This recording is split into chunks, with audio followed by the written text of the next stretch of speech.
regalaram-se de terror ao avistar essa estranha aparição, semelhante à qual ele jamais havia visto. Se a criatura tivesse inteligência suficiente para nutrir superstições, teria considerado Tarzan um deus descido do alto. Mas, sendo de uma ordem muito inferior para possuir qualquer imaginação, ele apenas sabia que via uma criatura estranha e que todas as criaturas estranhas deviam ser inimigas. Estava convencido. Seu dever era informar seus mestres sobre essa presença no palácio, mas ele não ousou se mover até que a aparição estivesse a uma distância suficiente dele para garantir que os movimentos dos Gomangani não fossem notados pelo intruso. Ele não queria chamar a atenção para si, pois havia descoberto que quanto mais alguém se apagava na presença dos Bolgani, menos propenso a sofrer era. Por um longo tempo, o estranho observou o poço da escadaria, e por um longo tempo os Gomangani permaneceram quietos, observando. Mas, finalmente, o primeiro desceu as escadas e desapareceu da vista do observador, que imediatamente saltou e correu pelo telhado do palácio em direção a uma grande torre que se erguia em sua extremidade oeste. À medida que Tarzan descia a escada, os vapores do incenso tornavam-se cada vez mais irritantes. Onde, de outra forma, ele poderia ter investigado rapidamente pelo olfato, agora era compelido a ouvir cada som. Em muitos casos, a investigar as câmaras que se abriam para o corredor central. Entrando nelas, onde as portas estavam trancadas, ele se deitava e escutava atentamente a abertura em sua base. Em diversas ocasiões, ele arriscou chamá-la pelo nome, mas em nenhum caso recebeu qualquer resposta. Ele havia investigado 4 aterrissagens e estava descendo para a 5ª quando viu, parado em uma das portas neste nível, um negro evidentemente muito agitado e possivelmente aterrorizado. O sujeito era de proporções gigantescas e estava completamente desamado. Ele permaneceu olhando para o homem macaco com os olhos arregalados, enquanto este saltava levemente da escadaria e ficava em sua frente, no mesmo nível. O que o senhor a deseja? Finalmente gaguejou o negro. Você está procurando pela fêmea branca, sua companheira, que os Bolgani levaram? Sim, respondeu Tarzan. O que o senhor sabe sobre ela? Eu sei onde ela está escondida, respondeu o negro. E se me seguir, eu a levarei até ela. Por que o senhor oferece fazer isso por mim? Perguntou Tarzan, imediatamente desconfiado. Por que não ides imediatamente aos vossos mestres e lhes dizeis que estou aqui, para que enviem homens para me capturar? Não sei a razão pela qual fui enviado para lhe dizer isto, respondeu o negro. Bolgani me enviou. Eu não desejava vir, pois estava com medo. Onde lhe disseram para me conduzir? Perguntou Tarzan. Devo conduzi-lo a uma câmara, cuja porta será imediatamente trancada após nossa entrada. Então, você será um prisioneiro.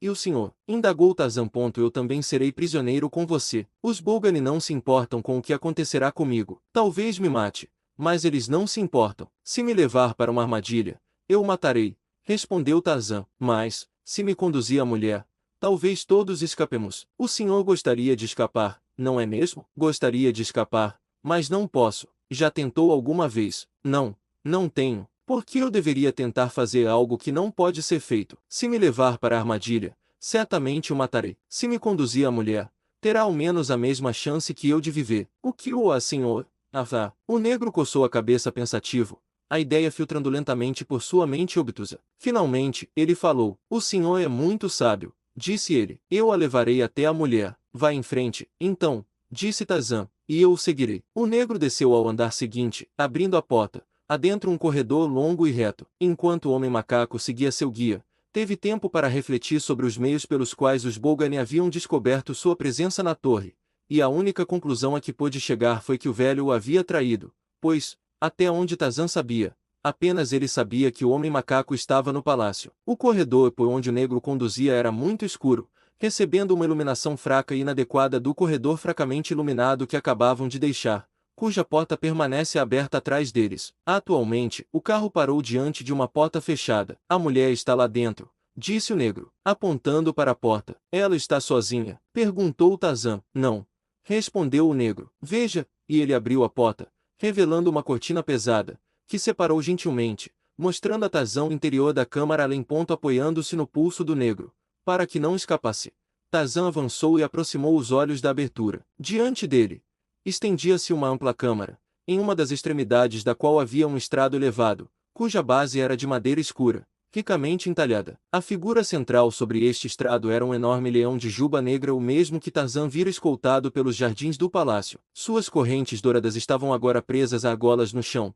enquanto os 4 negros permaneciam em rigidez estatuária, 2 de cada lado da fera, sobre tronos dourados, atrás do leão. sentavam-se 3 bolganes magnificamente ornamentados. Ao pé dos degraus que conduziam à escada, estava lá, entre 2 guardas gomangani. De cada lado de um corredor central havia bancos esculpidos voltados para o estrado, e ocupando a seção frontal destes estavam cerca de 50 bolgani, entre os quais Tarzan quase imediatamente avistou o pequeno e velho homem que havia conhecido na torre, cuja visão instantaneamente cristalizou a convicção do homem macaco sobre a fonte de sua traição. A câmara era iluminada por centenas de archotes, queimando uma substância que emitia tanto luz quanto incenso pesado que assaltará as narinas de Tarzan desde que ele entrará no domínio dos bolgani. As longas janelas, semelhantes às de uma catedral, de um lado do apartamento estavam escancaradas, admitindo o ar suave da noite de verão da selva. Através delas, Tarzan podia ver os jardins do palácio, e que esta câmara estava no mesmo nível do terraço sobre o qual o palácio se erguia. Além daquelas janelas, havia uma passagem aberta para a selva e a liberdade, mas interpostos entre ele e as janelas estavam 50 gorilas armados. Talvez, então, a estratégia fosse uma arma melhor do que a força para abrir caminho rumo à liberdade No entanto, o que parecia estar em primeiro plano em sua mente era a crença na probabilidade de que, no final, seria a força, e não a estratégia, da qual ele dependeria. Ele se virou para o negro ao seu lado. Os gomangani que guardam o leão gostariam de escapar dos bolgani? Ele perguntou. Os gomangani escapariam todos se pudessem, respondeu o negro. Se for necessário que eu entre na sala, então, disse Tarzan ao negro, você me acompanhará e dirá aos outros gomangani que, se lutarem por mim, eu os tirarei do vale. Eu lhes direi, mas não acreditarão, respondeu o negro. Diga-lhes que morreram se não me ajudarem. Então, disse Tarzan, eu lhes direi. Quando Tarzan voltou sua atenção para a câmara à sua frente, viu que o bolgani que ocupava o trono central de ouro estava falando. Nobres de Numa, rei das feras, imperador de todas as coisas criadas, disse ele em tons profundos e rosnantes. Numa ouviu as palavras que esta proferiu, e é vontade de Numa que ela morra. O grande imperador está faminto. Ele mesmo a devorará aqui, na presença de seus nobres e do conselho imperial dos 3. É a vontade de Numa. Um rugido de aprovação surgiu da plateia bestial, enquanto o grande leão mostrava suas presas hediondas e rugia até que o palácio treme-se. Seus olhos malignos, amarelo esverdeado, fixos terrivelmente na mulher diante dele, evidenciando o fato de que essas cerimônias eram suficientemente frequentes para acostumar o leão ao que ele poderia esperar como a terminação lógica delas. Depois de amanhã, continuou o orador, o companheiro desta criatura, que a esta altura está seguramente aprisionado na Torre dos Imperadores, será trazido perante Numa para julgamento. Escravo! Ele gritou de repente em voz alta, levantando-se e encarando os guardas que seguravam-la. Arrastem a mulher até o seu imperador. Instantaneamente, o leão ficou frenético, chicoteando a cauda e forçando suas correntes grossas, rugindo e rosnando enquanto se erguia sobre as patas traseiras e tentava saltar sobre-la, que agora era conduzida à força pelos degraus do estrado em direção ao homem-fera adornado de joias que a aguardava com impaciência. Ela não gritou de terror, mas procurou se libertar das mãos retentoras do poderoso gomangani. Tudo em vão.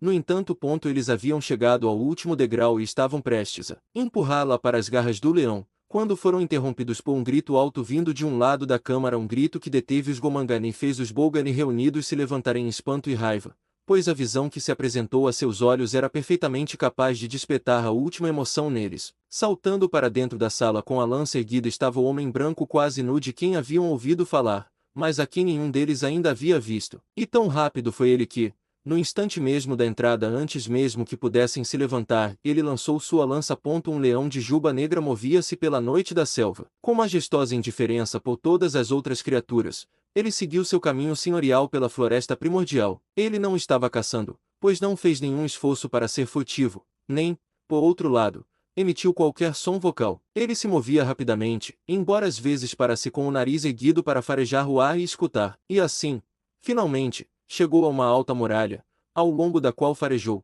até que a muralha foi interrompida por um portão entreaberto, através do qual passou para o recinto. Diante dele erguia-se um grande edifício, e logo, enquanto observava e escutava, irrompeu do interior o rugido trovejante de um leão enfurecido. Ele, com a juba negra, inclinou a cabeça para um lado e avançou furtivamente.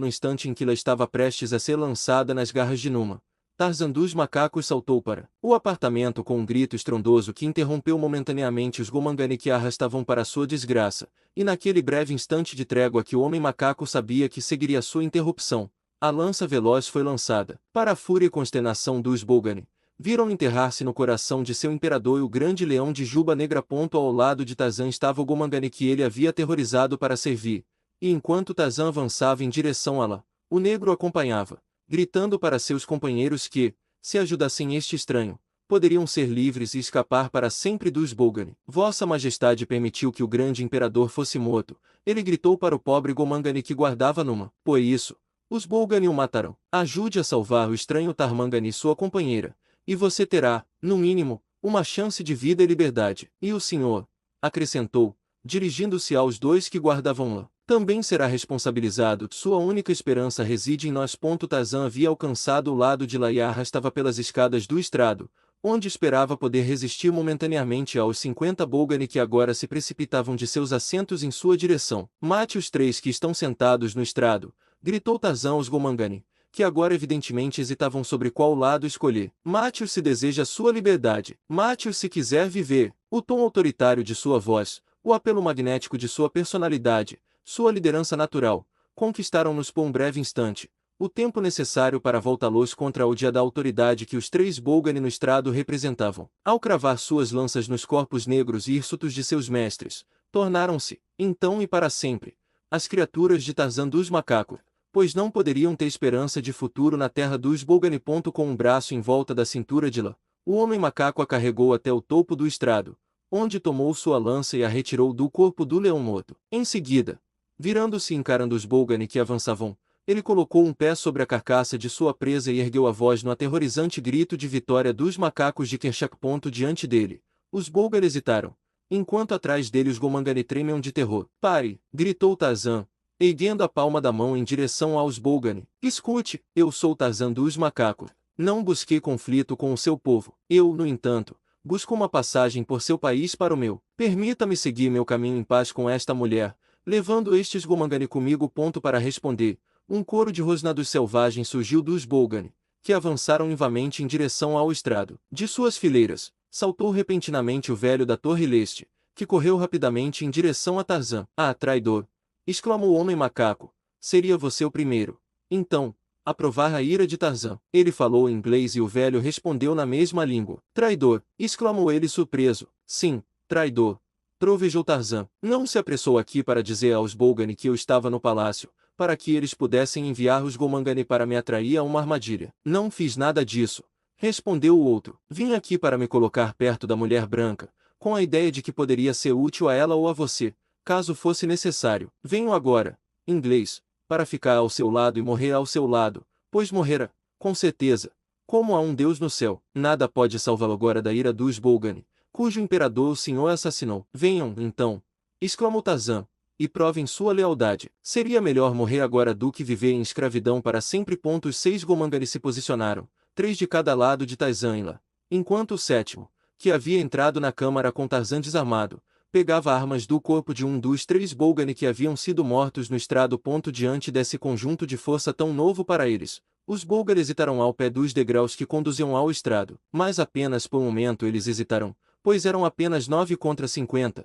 e ao subirem os degraus, Tarzan e seus Gomangani os encontraram com machados de batalha, lanças e porretes. Por um momento, eles os repeliram, mas o número de oponentes era muito grande, e mais uma vez uma onda avançou, parecendo prestes a dominá-los, quando um rugido terrível irrompeu nos ouvidos dos combatentes, vindo quase de seus lados, o que trouxe uma súbita e momentânea cessação da batalha. Voltando seus olhos na direção do som, viram um enorme leão de juba negra parado no chão do apartamento, bem próximo a uma das janelas. Por um instante, permaneceu imóvel como uma estátua de bronze dourado, e então, nivamente, o edifício tremeu com as reverberações de seu rugido poderoso.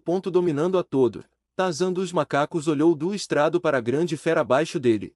Em rápida euforia, ergueu a voz acima dos rosnados do Bolgani. J.A. de Balja, ele gritou, apontando para os Bolgani. Matem. Matar! Mal as palavras foram proferidas, o enorme monstro, um verdadeiro demônio encarnado, se lançou sobre os gorilas peludos, e, simultaneamente, ocorreu à mente do homem macaco um ousado plano de salvação para si e para os demais que dependiam dele. Rápido! Ele gritou para os Gomangani. Ataquem os Bolgani. Aqui está, finalmente, o verdadeiro Numa, rei das feras e governante de toda a criação. Ele derrota seus inimigos, mas protegerá Tarzan dos macacos e os Gomangani, que são seus amigos.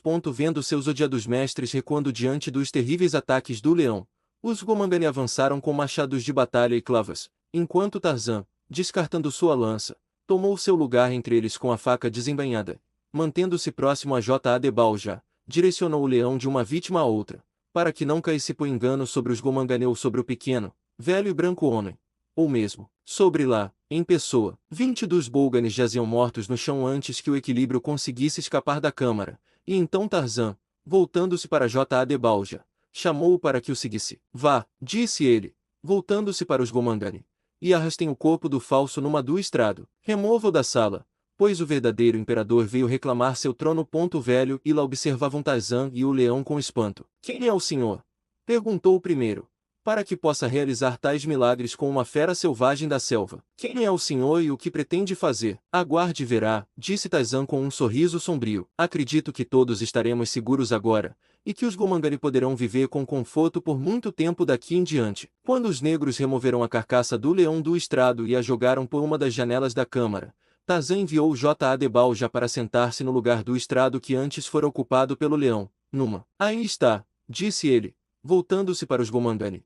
Vocês veem o verdadeiro imperador, que não precisa estar acorrentado ao seu trono. 3 de vós irão às cabanas do vosso povo, atrás do palácio, e os convocarão à sala do trono, para que também eles possam testemunhar o que aconteceu. Apressem-se, para que tenhamos muitos guerreiros aqui antes que os Bolgani retornem em força. Cheios de uma excitação que quase sacude as suas mentes entorpecidas para uma semelhança de inteligência, 3 dos Gomangani se apressaram a cumprir as ordens de Tarzan, enquanto os outros permaneciam olhando para Tarzan com expressões de tal reverência que só poderiam ser geradas pela visão de uma divindade. Lá veio então e ficou ao lado de Tarzan, olhando para seu rosto com olhos que refletiam uma reverência tão profunda quanto a dos negros. Não lhe agradeci, Tarzan dos macacos, disse ela, por tudo o que arriscou e fez por mim. Sei que deve ter vindo aqui em minha busca, para me salvar dessas criaturas, e sei que não foi o amor que o impeliu a este ato heróico e quase desesperador. Que tenha tido sucesso até agora é quase milagroso, mas eu, em cujas lendas do meu povo são relatados os feitos dos Bolgani, sei que não pode haver esperança de fuga final para todos nós, e por isso imploro que parta imediatamente e garanta sua fuga sozinho, se possível, pois somente o senhor tem alguma chance possível de escapar. Não concordo com a senhora que não temos chance de escapar, lá respondeu o homem macaco. Parece-me que agora não apenas temos todas as razões para acreditar que estamos praticamente assegurados de escapar, mas também que podemos garantir a esses pobres Gomangani a liberdade da escravidão e da tirania dos Bolgani. Mas isso não é tudo. Com isso, não me darei por satisfeito. Não apenas essas pessoas que não demonstram hospitalidade a estranhos devem ser punidas, mas também seus próprios sacerdotes desleais. Com este último objetivo, pretendo marchar para fora do Vale do Palácio dos Diamantes, descendo sobre a cidade de Opar com uma força de Gomangani suficiente para compelir Cade a renunciar ao poder que usurpou e substituí-lo no trono de Opar. Nada menos que isso me satisfará, e nada menos que isso realizarei antes de partir. O senhor é um homem corajoso, disse o velho, e teve sucesso além do que eu achava possível, mas lá está certa, o senhor não conhece a ferocidade nem os recursos dos Bolgani, nem o poder que eles exercem sobre os Gomangani. Poderia afastar das mentes estúpidas dos negros o pesadelo do medo que tantos oprimem, e talvez conseguisse conquistar um número suficiente para escapar do vale, mas receio que isso esteja além mesmo de suas capacidades. Nossa única esperança, portanto, é escapar do palácio enquanto eles estão momentaneamente desorganizados, e confiar na agilidade e na sorte para nos levar além dos limites do vale antes de sermos apreendidos. Vejam, exclamou-la, apontando, mesmo agora é tarde demais. Eles estão voltando. Tarzan olhou na direção que ela indicava e viu, através da porta aberta no extremo oposto da câmara, um grande número de homens gorilas se aproximando. Seus olhos moveram-se rapidamente para as janelas na outra parede. Mas espere, disse ele. Eis outro fator na equação. Os demais voltaram seus olhares para as janelas que davam para o terraço, e viram além delas o que parecia ser uma multidão de centenas de negros correndo rapidamente em direção às janelas. Os outros negros na tribuna gritaram excitados: eles vêm! Eles estão chegando! Seremos livres! E os Bolgani não mais poderão nos fazer trabalhar até cairmos exaustos, nem nos espancar, torturar ou nos alimentar. Numa ponto assim que o primeiro dos Bolgani alcançou a entrada que conduzia à câmara, os Gomangani começaram a invadir o recinto pelas diversas janelas na parede oposta. Eles foram conduzidos pelos 3 que haviam sido enviados para buscá-los, e com tão bom efeito estes cumpriram sua missão que os negros já pareciam um povo novo, tão transfigurados estavam pela ideia da liberdade imediata. Ao avistá-los, o líder dos Bolgani bradou para que apreendessem os intrusos no estrado, mas sua resposta foi uma lança arremessada pelo negro mais próximo, e ao avançar, morto, a batalha começou. Os Bolganis no palácio superavam em muitos negros, mas estes últimos tinham a vantagem de ocupar o interior da sala do trono em número suficiente para impedir a entrada simultânea de muitos Bolganis. Tarzan, reconhecendo imediatamente o temperamento dos negros, chamou J.A. de Balja para segui-lo e, descendo do estrado, assumiu o comando dos Gomangani. Em cada abertura, ele posicionava homens suficientes para guardá-la, e no centro da sala mantinha a balança em reserva. Então, ele chamou o ancião para uma consulta. O portão na parede leste está aberto, disse ele. Eu o deixei assim quando entrei. Seria possível que 20 ou 30 negros chegassem em segurança e, adentrando a floresta, levassem aos aldeões a notícia do que está ocorrendo aqui no palácio, persuadindo-os a enviar todos os seus guerreiros imediatamente para completar a obra de emancipação que iniciamos. É um excelente plano, respondeu o velho. Os Bolgani não estão naquele lado do palácio entre nós e o portão, e se alguma vez puder ser realizado, agora é o momento. Eu selecionarei seus homens para você. Devem ser chefes, cujas palavras terão algum peso entre os aldeões fora dos muros do palácio. Bom dia, exclamou Tarzan. Selecione-os imediatamente, diga-lhes o que desejamos e reforce a necessidade de urgência. Um a um. O velho escolheu 30 guerreiros, cuja função ele explicou cuidadosamente a cada um. Eles ficaram encantados com o plano e asseguraram a Tarzan que, em menos de uma hora, os primeiros reforços chegariam. Ao deixar o recinto, disse o homem macaco, destrua a fechadura, se puder, para que os Bolgani não possam trancar novamente e impedir a entrada de nossos reforços. Leve também a palavra de que os primeiros a chegar devem permanecer fora dos muros até que um número suficiente tenha chegado para tornar a entrada nos terrenos do palácio razoavelmente segura, pelo menos tantos quantos estão nesta sala agora. Os negros manifestaram sua compreensão. Instantes depois, saíram da sala por uma das janelas, desaparecendo na escuridão da noite. Pouco depois de os negros terem partido, os Bolgani fizeram um ataque determinado contra os Gomangani que guardavam a entrada principal da sala do trono, com o resultado de que uma vintena de gorila-homens conseguiu abrir caminho para dentro da sala. Diante desse primeiro sinal de reversão, os negros demonstraram sinais de hesitação, o medo dos Bolgani, inerente a eles, manifestando-se em sua atitude vacilante e aparente relutância em forçar um contra-ataque. Ao saltar para auxiliar a conter a invasão dos Bolgani à sala do trono, Tarzan chamou por J.A. de Balja. Quando o grande leão saltou do estrado, o homem macaco, apontando para o Bolgani mais próximo, bradou o mate. Matar! J.A. de Balja saltou diretamente para a garganta do mais próximo. As grandes mandíbulas se fecharam sobre o rosto rosnante do gorila-homem aterrorizado apenas uma vez, e então, sob o comando de seu mestre, o leão dourado deixou cair a carcaça após um único sacudir e saltou sobre outro. 3 haviam morrido em rápida sucessão quando o restante dos Bolgani se voltou para fugir desta câmara de horrores, mas os Gomangani,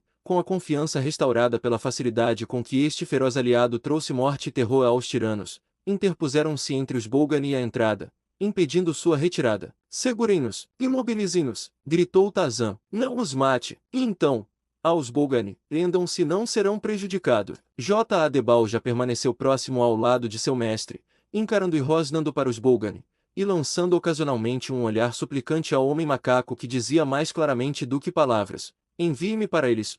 15 dos Bolganianos que entraram na sala sobreviveram. Por um momento hesitaram, e então um deles atirou suas armas ao chão. Imediatamente, os demais seguiram o exemplo. Tarzan voltou-se para J.A. de Balja. Volte, ele disse, apontando para o estrado, e enquanto o leão girava e se afastava em direção à plataforma, Tarzan voltou-se novamente para os Bolgani. Que um de vocês vá, disse ele, e anunciar aos seus companheiros que exijo sua rendição imediata. Os Bolgani sussurraram entre si por alguns instantes e, finalmente, um deles anunciou que iria ver os demais. Após ele ter deixado a sala, o velho aproximou-se de Tarzan. Eles jamais se renderão, disse ele. Esteja atento à traição. Está tudo bem, disse Tarzan. Eu esperava por isso, mas estou ganhando tempo, e é disso que mais precisamos. Se houvesse um lugar próximo onde eu pudesse confinar esses outros, sentir-me-ia melhor, pois isso reduziria nossos antagonistas em pelo menos essa quantidade. Há uma sala ali, disse o velho, apontando para uma das portas no salão do trono, onde o senhor poderá confinar-lhes. Há muitas salas como essa na Torre dos Imperadores. Bom, disse Tarzan, e um momento depois, seguindo suas instruções, os Bolgani foram trancados em segurança em uma sala adjacente à sala do trono. Nos corredores, sem que pudessem ouvir o corpo principal dos gorila-homens em discussão. Era evidente que estavam discutindo a mensagem enviada a eles por Tarzan. 15 minutos se passaram, e finalmente 30, sem nenhuma palavra dos Bolgani sem retomada das hostilidades. E então chegou à entrada principal da sala do trono o indivíduo que Tarzan havia despachado com sua exigência de rendição. Bem, perguntou o homem macaco. Qual é a resposta deles? Eles não se renderão, respondeu o Bolgani, mas permitirão que você deixe o vale, desde que liberte aqueles que tomou como prisioneiros e não cause dano a mais ninguém. O homem macaco balançou a cabeça. Isso não vai funcionar.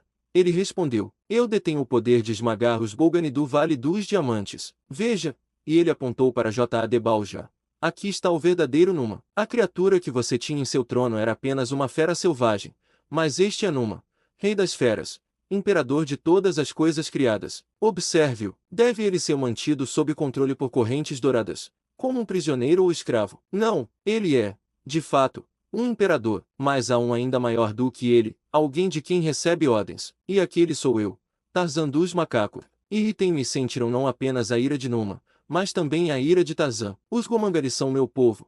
Os Bolgari serão meus escravos. Vai e diga isso aos seus companheiros. E que, se desejam viver, é melhor que venham logo e implorem por misericórdia. Vamos. Quando o mensageiro partiu novamente, Tarzan olhou para o velho, que o observava com uma expressão que poderia denotar tanto temor quanto reverência, se não fosse pela mais tênue sugestão de um brilho nos cantos dos olhos. O homem macaco respirou fundo, sentindo um profundo alívio. Isso nos dará pelo menos mais meia hora, disse ele. Precisaremos disso. E muito mais, respondeu o velho, embora, com isso, o senhor tenha realizado mais do que eu achava possível, pois, ao menos, semeou uma dúvida nas mentes dos Bolgani, que nunca antes tiveram motivos para questionar seu próprio poder. Atualmente, dos corredores externos, os sons de discussão e debate deram lugar ao movimento entre os Bolgani. Uma companhia, composta por cerca de 50 homens gorila, postou-se diretamente em frente à entrada principal da sala do trono, onde permaneceram em silêncio, com suas armas prontas, como se tivessem o propósito de impedir qualquer tentativa de fuga por parte dos ocupantes da sala. Além deles, o restante dos gorila-homens podia ser visto se afastando e desaparecendo por portas e corredores que partiam do saguão principal do palácio. Os Gomangani, juntamente com Lai o Velho, aguardavam impacientemente a chegada dos reforços negros, enquanto Tarzan sentava-se na borda do estrado, semi-reclinado, com um braço em volta do pescoço de J.A.D. Balja. Eles estão tramando algo,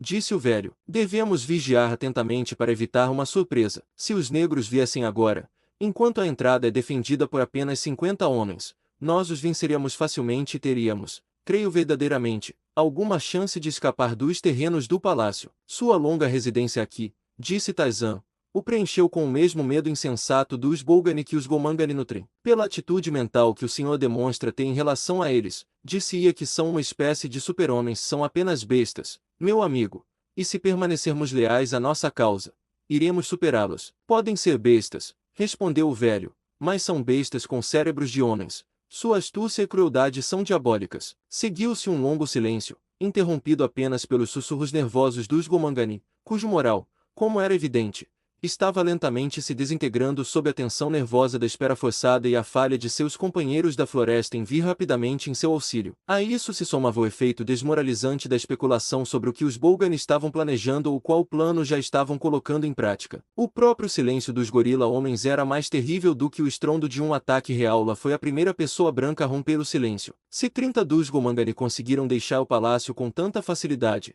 por que nós também não poderíamos partir? Ela perguntou. Havia duas razões, respondeu Tarzan. Uma delas era que, se tivéssemos partido simultaneamente, os Bolgani, em grande número superior ao nosso, poderiam nos ter hostilizado e detido por tempo suficiente para que seus mensageiros alcançassem os aldeões antes de nós, com o resultado de que, em pouco tempo, estaríamos cercados por milhares de guerreiros hostis. A segunda razão é que desejo punir as criaturas, para que, no futuro, um estranho esteja seguro no Vale do Palácio dos Diamantes. Ele fez uma pausa. E agora darei a vocês uma terceira razão pela qual não podemos tentar escapar neste momento. Ele apontou para as janelas com vista para o terraço. Veja, disse ele, o terraço e os jardins estão repletos de Bolgani. Seja qual for o plano deles, creio que seu sucesso depende de nossa tentativa de escapar desta sala pelas janelas, pois, a menos que eu esteja enganado, Os Bolgani na varanda e nos jardins estão tentando se esconder de nós. O velho caminhou até uma parte da sala de onde podia ver a maior parte do terraço e dos jardins sobre os quais as janelas do salão do trono davam. O senhor tem razão,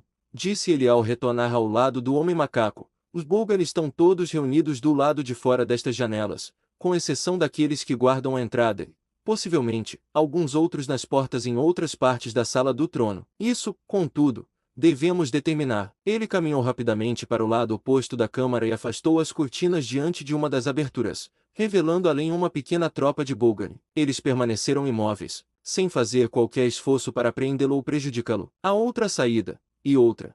Ele se dirigiu, e além de cada uma descobriu aos ocupantes da câmara os mesmos gorilas silenciosos como guardiões. Ele contornou a sala, passando pelo estrado atrás dos 3 tronos, e então retornou a Tarzanla. É como eu suspeitava, disse ele.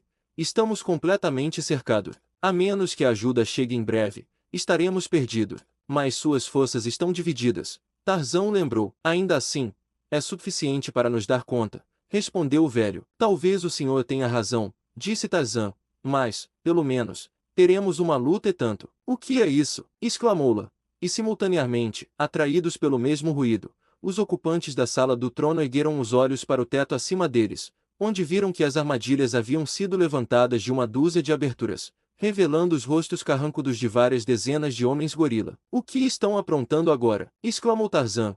E como se em resposta à pergunta, os Bolgani acima começaram a lançar feixes de trapos queimando, embebidos em óleo e amarrados em peles de cabra, para dentro da sala do trono, que imediatamente começou a se encher com uma fumaça espessa e sufocante, acompanhada pelo fedor de couro e cabelo queimados. Após Esteban e Ovas enterrarem ouro, retornaram ao local onde haviam deixado seus 5 meninos, seguindo com eles até o rio, acamparam para passar a noite. Ali, eles discutiram seus planos, decidindo abandonar o restante do grupo para alcançar a costa da melhor forma possível, enquanto retornavam a outra seção da costa, onde poderiam recrutar carregadores suficientes para transportar o ouro. Em vez de retornar à costa para buscar carregadores, perguntou Estevão, por que não poderíamos recrutá-los na aldeia mais próxima? Esses homens não nos acompanhariam até a costa, respondeu Ovasa. Eles não são carregadores. Na melhor das hipóteses, eles apenas levariam nosso ouro para a próxima aldeia. Por que não isso, então? Indagou o espanhol. E na próxima aldeia poderíamos contratar carregadores para nos levarem ainda mais longe,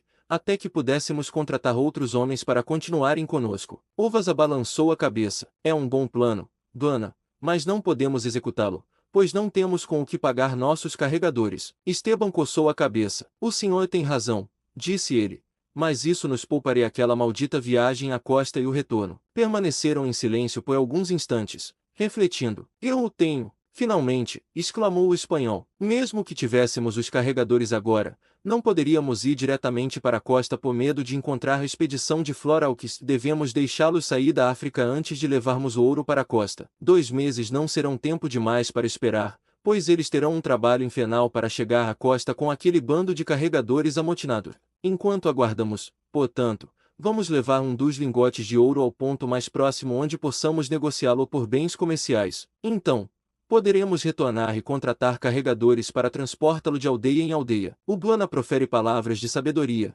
respondeu Ovasa. Não é tão distante o posto comercial mais próximo quanto o retorno à costa, e portanto, não apenas economizaremos tempo, mas também evitaremos longas e árduas marchas. Pela manhã, então, retornaremos e desenterraremos um dos lingotes, mas devemos garantir que nenhum de seus homens nos acompanhe, pois ninguém deve saber, até que seja absolutamente necessário, onde o ouro está enterrado. Quando retornarmos para ele, é claro, então outros também devem saber, mas, na medida em que estaremos com ele constantemente a partir de então, haverá pouco perigo de que nos seja tirado o ponto na manhã seguinte. O espanhol e Ovasa retornaram ao tesouro enterrado, onde desenterraram um único lingote.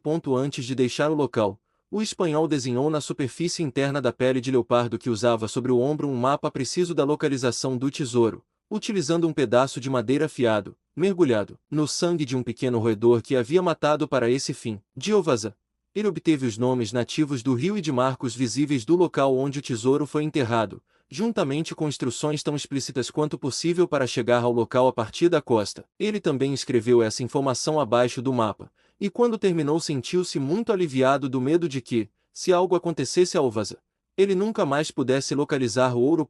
Quando Jane Clayton chegou à costa para embarcar rumo a Londres, encontrou um telegrama informando que seu pai estava completamente fora de perigo e que não havia necessidade de sua vinda. Ela, portanto, após alguns dias de descanso, voltou a se dirigir para casa e começou a refazer os passos da longa, quente e cansativa jornada que acabará de completar. Quando, finalmente, chegou ao bangalô, soube, para sua consternação, que Tarzan dos Macacos ainda não havia retornado de sua expedição à cidade de Opar, em busca do ouro dos cofres do tesouro. Ela encontrou Korak, evidentemente muito agitado, mas relutante em expressar qualquer dúvida sobre a capacidade de seu pai de cuidar de si mesmo. Ela soube da fuga do Leão Dourado com pesar, pois sabia que Tarzan havia se afeiçoado muito à nobre fera.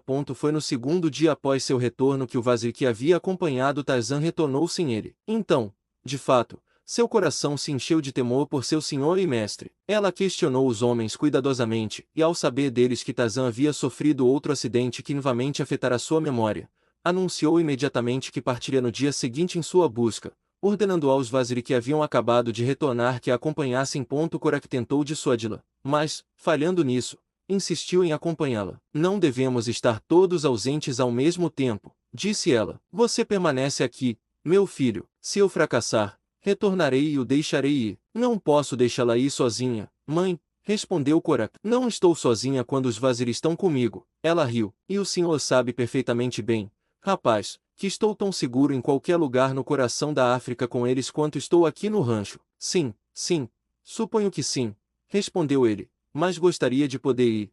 Ou que Merin estivesse aqui. Sim, eu também gostaria que Merin estivesse aqui, respondeu Lady Greystoke. Contudo, não se preocupe, sabe que minha habilidade na selva, embora não se compare à de Tarzan ou Korak, não é de forma alguma um ativo insignificante, e que, cercado pela lealdade e bravura dos Vaziri, estarei seguro. Suponho que o senhor tenha razão, respondeu Korak, mas não gosto de vê-lo partir sem mim. E assim, apesar de suas objeções, Jane Clayton partiu na manhã seguinte com 50 guerreiros Vaziri em busca de seu selvagem companheiro.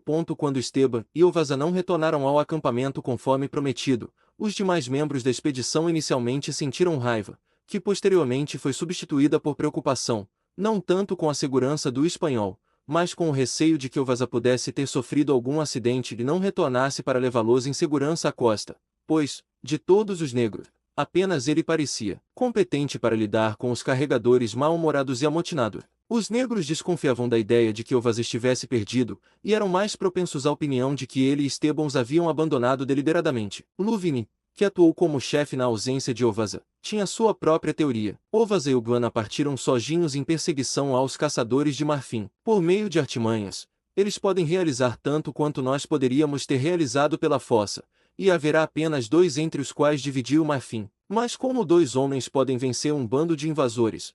Indagou Flora, cética. O senhor não conhece Ovaza, respondeu Luvini. Se ele conseguir a atenção de seus escravos, os conquistará. E quando os árabes virem que aquele que acompanha Ovaza luta à frente dos escravos amotinados é Tarzan dos Macacos, fugirão aterrorizados. Acredito que ele esteja certo, murmurou Krusky. Sou exatamente como o espanhol.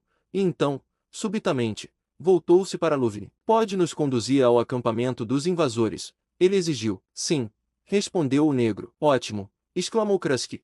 E agora, Flora, o que você acha deste plano? Enviemos um mensageiro veloz aos invasores, alertando-os sobre Ovaza e o espanhol, e informando-os de que este último não é Tarzan dos Macacos, mas um impostor. Podemos solicitar que os capturem e os mantenham detidos até nossa chegada, e, após chegarmos, poderemos fazer os planos adicionais que as circunstâncias permitirem. Muito possivelmente poderemos executar nosso projeto original após termos adentrado seu acampamento como amigo. Sim, isso soa bem, respondeu Flora. E certamente é tortuoso o suficiente, assim como você mesmo. O russo corou. Dizem que Deus os faz e o vento os ajunta. Ele citou. A garota encolheu os ombros com indiferença, mas Blueber, que, juntamente com Pebres e Touca, havia permanecido em silêncio ouvindo a conversa, explodiu. O que você quer dizer com pássaros com penas? Ele exigiu. Quem era um criminoso? Digo-lhe, senhor Kalkraski, sou um homem honesto, e essa é uma coisa que nenhum homem jamais diria sobre Adolf Blueber, pois ele é um vigarista. Cale-se, rosnou Krusky. Se houver alguma coisa lá dentro, você se dará mal se não houver risco. Esses indivíduos roubaram o marfim por conta própria, e provavelmente, mataram muitas pessoas para fazê-lo. Ademais, escravizaram pessoas, as quais libertaremos. Disse Blueber, se for justo e equitativo, por que não? Tudo bem, mas lembre-se, Sr. Kresge, que sou um homem honesto. Caramba! Exclamou Topo. Somos todos honestos. Nunca vi um bando de clérigos tão ingênuos em toda a minha vida. É claro que somos honestos, rugiu John Pebbles. E qualquer um que diga o contrário terá sua cabeça esmagada. E aqui estamos nós, e pronto. A moça sorriu com cansaço. É sempre possível reconhecer homens honestos, disse ela. Eles andam por aí dizendo ao mundo quão honestos são. Mas, independentemente disso, o que importa agora é decidir se desejamos ou não seguir a sugestão de Kresge. É algo sobre o qual todos nós devemos concordar antes de iniciarmos. Somos 5 pessoas. Vamos submeter à votação. Fazemos ou não fazemos? Os homens nos acompanharão? Perguntou Kresge, voltando-se para Lúvine. Se lhes for prometida uma parte do marfim, eles o farão, respondeu o negro. Quantos são favoráveis ao plano de Cal? Perguntou Flora. Eles foram unânimes em favor da proposta, e assim foi decidido que empreenderiam a empreitada. Meia hora depois, um mensageiro foi despachado na trilha em direção ao acampamento dos invasores, levando uma mensagem para o chefe deles. Pouco depois, a comitiva desmontou o acampamento e retomou a marcha na mesma direção. Uma semana depois, ao chegarem ao acampamento dos invasores, constataram que seu mensageiro havia chegado em segurança e que eram esperados. Esteban e Elvasa não haviam comparecido, nem se tinha visto ou ouvido falar deles nas proximidades. O resultado foi que os árabes se mostraram desconfiados e mal-humorados, temendo que a mensagem que lhes fora transmitida não passasse de uma artimanha para permitir que esse considerável grupo de brancos e negros armados entrasse em seu forte em segurança. Jane Clayton e seus Vaziri, movendo-se rapidamente, encontraram o rastro do safari de Flora Hawkins no acampamento onde os Vaziri haviam visto Esteban pela última vez, a quem ainda acreditavam ser Tarzan dos macacos. Seguindo a trilha claramente marcada e movendo-se muito mais rapidamente do que a expedição de Hawkins, Jane e o Vaziri montaram acampamento a menos de 1 milha dos caçadores de marfim, cerca de uma semana após a chegada do grupo de Hawkins, onde eles ainda permaneciam, aguardando a chegada de Elvasa e Esteban, um momento propício para lançar seu traiçoeiro ataque contra os árabes. Enquanto isso, Lúvine e alguns dos outros negros conseguiram secretamente espalhar a propaganda da revolta entre os escravos dos árabes. Embora reporta-se seu progresso diariamente a Flora Hawkins, ele não relatava o crescimento e desenvolvimento constantes de um pequeno plano particular seu, que contemplava, além da revolta dos escravos e da matança dos árabes, o assassinato de todos os brancos do acampamento, com exceção de Flora Hawkins, a quem Lúvine desejava preservar, seja para si, seja para vendê-la a algum sultão negro do norte. Foi o astuto plano de Lúvine primeiro exterminar os árabes, com a assistência dos brancos, e então atacar os brancos e exterminá-los, após seus criados terem roubado suas armas. Que Lúvine teria conseguido executar seu plano com facilidade, pouco resta duvidar, não fosse a lealdade e o afeto de um jovem negro ligado a Flora Hawkins para seu serviço pessoal. A jovem mulher branca, apesar da extensão a que chegaria na satisfação de sua ganância e avareza, era uma senhora bondosa e indulgente. As gentilezas que ela havia demonstrado a este pequeno e ignorante menino negro estavam prestes a lhe render dividendos muito além do seu investimento. Lúvine fora procurá-la em certa tarde para avisá-la de que tudo estava pronto e que a revolta dos escravos e o assassinato dos árabes ocorreriam naquela noite, logo após o anoitecer. A cobiça dos brancos havia sido despertada há muito tempo pelo estoque de marfim possuído pelos invasores, de modo que todos estavam mais do que ansiosos pela etapa final da conspiração que lhes daria posse de considerável riqueza.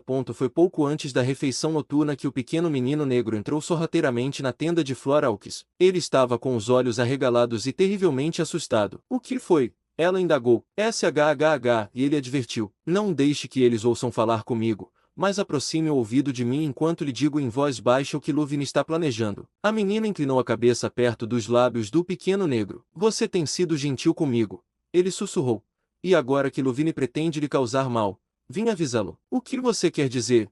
Exclamou Flora, em voz baixa. Quero dizer que Lúvine, após a morte dos árabes, deu ordens para que os meninos negros matassem todos os homens brancos e o fizessem prisioneiro. Ele pretende ou mantê-lo para si ou vendê-lo no norte por uma grande quantia de dinheiro. Mas como a senhora sabe tudo isso? Indagou a moça. Todos os negros do acampamento sabem disso, respondeu o menino. Eu deveria ter roubado seu rifle e sua pistola, assim como cada um dos meninos roubará as armas de seu mestre branco. A moça saltou para ficar de pé. Vou dar uma lição naquele negro, ela gritou, agarrando sua pistola e marchando em direção à aba da tenda. O menino agarrou-a pelos joelhos e assegurou. Não, não, Ele exclamou. Não o faça. Não diga nada. Isso apenas significará que eles matarão os homens brancos mais cedo e o farão prisioneiro da mesma forma. Todo garoto negro no acampamento é contra você. Luvine prometeu que o marfim seria dividido igualmente entre todos eles. Eles estão prontos agora.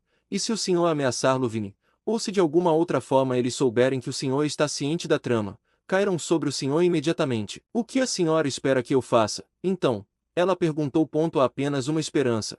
E ela reside na fuga. Você e os homens brancos devem escapar para a selva. Nem mesmo eu posso acompanhá-lo. A menina ficou olhando para o menino em silêncio por um momento, e finalmente, disse, muito bem. Farei como você diz. Você salvou a minha vida. Talvez eu nunca consiga retribuir, e talvez, por outro lado, eu consiga. Vá, agora. Antes que a suspeita recaia sobre você. Negro retirou-se da tenda, rastejando por baixo da parede traseira para evitar ser visto por qualquer um de seus companheiros que estivessem no centro do acampamento, de onde a frente da tenda era claramente visível. Imediatamente após sua partida, Flora entrou casualmente no espaço aberto e dirigiu-se à tenda de Krusky, que o russo dividia com Bluber. Ela encontrou os dois homens e, em sussurros baixos, os informou sobre o que o negro lhe havia dito. Krusky então ligou para Pebres e Toka, sendo decidido que eles não deveriam dar nenhum sinal externo de suspeitar que algo estivesse errado. Os ingleses queriam atacar os negros e aniquilá-los, mas Flora quis os dissuadiu de tal ato precipitado, apontando como eram superados em número pelos nativos e como seria inútil tentar dominá-los. Bluber, com sua habitual astúcia e perspicácia, que sempre o inclinava a agir com duplicidade onde houvesse a mínima possibilidade para isso, sugeriu que informassem secretamente os árabes sobre o que haviam descoberto, e, unindo forças a eles, assumissem uma posição tão forte quanto possível no acampamento e começassem a atirar contra os negros sem esperar por seu ataque.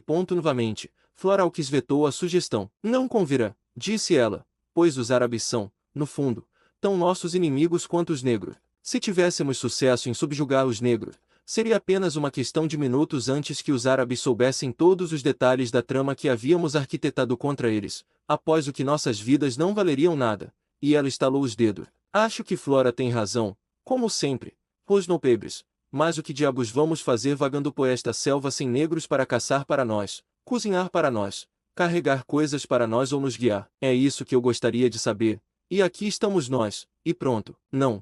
Acho que não há mais nada a fazer, disse Toka. Mas que me perdoem se eu gostar de fugir, digo eu, pelo menos não por causa de negros sujos. Chegou então aos ouvidos dos brancos, vindo de longe na selva, o rugido de um leão. Olá, olá, gritou Bluber. Você vai sair sozinho na selva? Meu Deus, eu preferiria ficar aqui e ser morto como um homem branco. Eles não o matarão como um homem branco, disse Krusky. Eles o torturaram se você ficar. Bluber torce as mãos, e o suor do medo escorria por seu rosto oleoso. Olá, por que eu fiz isso? Por que eu fiz isso? Ele lamentou. Porque não fiquei em casa em Londres, onde pertenço. Cale-se, retrucou Flora. Não sabe que, se fizer algo que desperte a suspeita desses indivíduos, eles cairão sobre nós imediatamente. Só nos resta uma coisa a fazer, esperar que eles precipitem o ataque contra os árabes. Ainda teremos nossas armas, pois não planejam roubá-las de nós até que os árabes sejam mortos. Na confusão da luta, devemos escapar para a selva. E depois disso Deus sabe e Deus nos ajude. Sim, balbuciou Bluber, que estava em pânico. Deus nos ajude. Um momento depois, Luvine chegou até eles. Tudo está pronto. Senhores, disse ele, assim que a refeição noturna for consumida, esteja pronto. Ouvirá um disparo, que será o sinal. Então, abra fogo contra os árabes. Bom, disse Krusky, estávamos justamente falando sobre isso e decidimos que nos posicionaremos perto do portão para impedir a fuga deles. Está bem, disse Luvine, mas você deve permanecer aqui. Ele estava se dirigindo a Flora. Não seria seguro para o senhor estar onde haverá combate. Permaneça aqui em sua tenda, e conferiremos o combate ao outro lado da aldeia, e possivelmente, ao portão, caso algum deles tente escapar. Tudo bem, disse Flora. Ficarei aqui, onde é seguro. Satisfeito por as coisas não poderem ter se encaixado em suas mãos de maneira mais vantajosa, o negro os deixou, e logo todo o acampamento estava ocupado com a refeição da noite. Havia uma atmosfera de contenção e alta tensão nervosa em todo o acampamento, que deve ter sido perceptível, mesmo para os árabes, embora eles, os únicos de toda a companhia, ignorassem sua causa. Bluber estava tão aterrorizado que não conseguia comer, mas sentava-se pálido e tremendo, com os olhos percorrendo freneticamente o acampamento primeiro para os negros, depois para os árabes, e então para o portão, a distância até o qual ele deve ter medido 100 vezes enquanto ali esperava pelo tiro que seria o sinal para o massacre que o enviaria para a selva para ser. Ele certamente pensava, a presa imediata do primeiro leão de caça que passasse. Pebbles e tu comeram sua refeição, estoicamente, para grande desgosto de Blubber. Kraski, sendo de temperamento muito nervoso, comeu pouco, mas não demonstrou sinais de medo. Nem Floralkis, embora no fundo percebesse o desespero da situação deles. A escuridão havia caído. Alguns dos negros e árabes ainda estavam comendo, quando, de repente, o silêncio foi quebrado pelo som agudo e entrecotado de um fuzil. Um árabe caiu silenciosamente ao chão. Kraski se aproximou de Flora e a segurou pelo braço. Venha! Ele exclamou. Seguidos por Pebbles e Top, e precedidos por Blubber, a cujos pés o pavor emprestara asas, apressaram-se em direção ao portão da paliçada. Neste momento, o ar já se encontrava preenchido pelos gritos roucos dos combatentes e pelo estampido dos fuzis. Os árabes, que eram apenas uma dúzia, estavam lutando com bravura e sendo atiradores muito melhores que os negros. O resultado da batalha ainda era incerto quando Kraski abriu o portão e os 5 brancos fugiram para a escuridão da selva. O desfecho da luta no interior do acampamento não poderia ter sido outro, pois os negros superavam em muitos árabes, de modo que, apesar de sua pontaria deficiente, conseguiram abater o último dos nômades do norte. Foi então que Luvine voltou sua atenção para os outros brancos, apenas para descobrir que eles haviam fugido da aldeia. O negro percebeu 2 coisas instantaneamente. Uma era que alguém o havia traído, e a outra, que os brancos não poderiam ter ido muito longe no curto espaço de tempo desde que deixaram o acampamento. Convocando seus guerreiros, eles explicou o que havia acontecido, e, enfatizando que os brancos, se permitidos escapar, eventualmente retornariam com reforços para punir os negros, incitou seus seguidores, que agora somavam mais de 200 guerreiros, a necessidade de partir imediatamente na trilha dos fugitivos e alcançá-los antes que pudessem levar a notícia até mesmo a uma aldeia vizinha, a mais próxima das quais não estava a mais de um dia de marcha. À medida que as primitivas bombas de fumaça enchiam a sala do trono da Torre dos Imperadores com seus vapores sufocantes, os Gomangaris se aglomeravam em torno de Tarzan, implorando que o salvasse, pois também haviam visto a massa de Bolgani diante de cada entrada e o grande corpo deles que aguardava nos jardins e no terraço externo. Espere um momento, disse Tarzan, até que a fumaça esteja espessa o suficiente para ocultar nossos movimentos dos Bolgani. E então atacaremos as janelas com vista para o terraço, pois elas estão mais próximas do portão leste do que qualquer outra saída, e assim alguns de nós terão uma chance melhor de escapar. Tenho um plano melhor, disse o velho. Quando a fumaça nos encobrir, sigam-me. Há uma saída que não está guardada, provavelmente porque não sonham que a utilizaremos. Ao passar pelo estrado atrás do trono, aproveitei a oportunidade para notar que não havia Bolgani guardando. Aonde leva? Perguntou Tarzan. No porão da Torre de Diamantes, a torre na qual eu o descobri. Aquela parte do palácio é a mais próxima do portão leste, e se conseguirmos alcançá-la antes que suspeitem de nosso propósito, não haverá dúvidas de que poderemos chegar à floresta, no mínimo. Esplêndido! Exclamou o homem macaco. Não demorará muito para que a fumaça nos esconda dos Bolgani. Na verdade, já estava tão espesso a essa altura que os ocupantes da sala do trono estavam com dificuldade para respirar. Muitos deles tossiam e engasgavam, e os olhos de todos lacrimejavam devido aos efeitos da fumaça acre. E, no entanto, não estavam totalmente ocultos da observação dos observadores ao seu redor. Não sei quanto mais podemos suportar isso, disse Tarzan. Agora, tenho tudo o que preciso. Está engrossando um pouco, disse o velho. Mais um momento e creio que poderemos torná-la invisível. Não suporto mais, exclamou-la. Estou sufocando e quase cega. Muito bem, disse o velho. Duvido que possam nos ver agora. É bastante espesso. Venham, sigam-me. E ele liderou o caminho subindo os degraus do estrado e através de uma abertura atrás dos tronos, uma pequena abertura escondida por cortinas. O velho foi primeiro, seguido por Tarzan e J. de Balja, que havia quase atingido o limite de sua resistência e paciência, de modo que Tarzan teve dificuldade em contê-lo, e que agora expressava sua raiva em rosnados profundos que poderiam ter avisado os Bolgani sobre sua rota de fuga. Atrás de Tarzan e do leão, os Gomangari tossindo se aglomeravam mais, como J. de Balja estava logo à frente deles. Não se aproximavam tanto do grupo que os precedia quanto provavelmente fariam em outras circunstâncias. A abertura dava para um corredor escuro que conduzia por uma escada rústica a um nível inferior. E então, diretamente através da escuridão total, por uma distância considerável que separava a Torre dos Diamantes da Torre dos Imperadores. Tão grande foi o alívio deles ao escapar da fumaça densa da sala do trono que nenhum dos membros do grupo se importou com a escuridão do corredor, mas seguiu pacientemente a liderança do velho, que explicará que as primeiras escadas pelas quais haviam passado eram os únicos obstáculos a serem encontrados no túnel.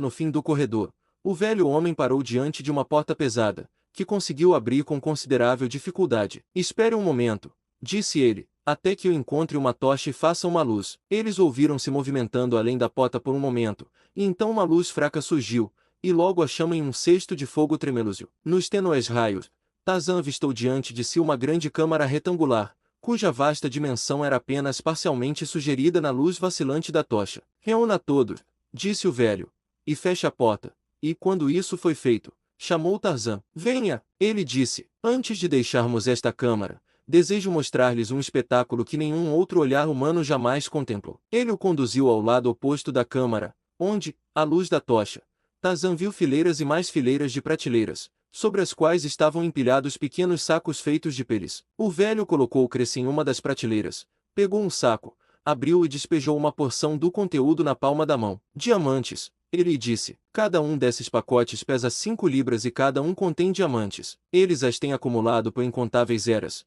pois extraem muito mais do que podem usar. Em suas lendas, reside a crença de que, um dia, os Atlantes retornarão e a eles poderão vender os diamantes, e assim continuam a minerá-los e armazená-los como se houvesse um mercado constante disponível para eles. Aqui, leve uma das sacolas consigo, disse ele. Ele entregou um a Tarzan e outro a Lá. Não acredito que deixaremos o vale vivo, mas pode ser que sim. E ele pegou uma terceira bolsa para si. Do cofre de diamantes. O velho os conduziu por uma escada primitiva até o andar superior, e rapidamente à entrada principal da torre. Apenas 2 portas pesadas, trancadas por dentro, separavam-nos agora do terraço, a uma curta distância do qual o portão leste se abre. O velho estava prestes a abrir as portas quando Tarzan o impediu. Espere um momento, disse ele, até que o restante dos Gomangani chegue. Leva algum tempo para que eles subam na hierarquia. Quando todos estiverem aqui atrás de nós, abra as portas e você lá, com esses 10 ou 12 Gomangani que estão imediatamente ao nosso redor, sigam em direção ao portão. O restante de nós fará a retaguarda e conter os Bolgani, caso nos ataquem. Preparem-se, acrescentou um momento depois. Acho que todos já acordaram.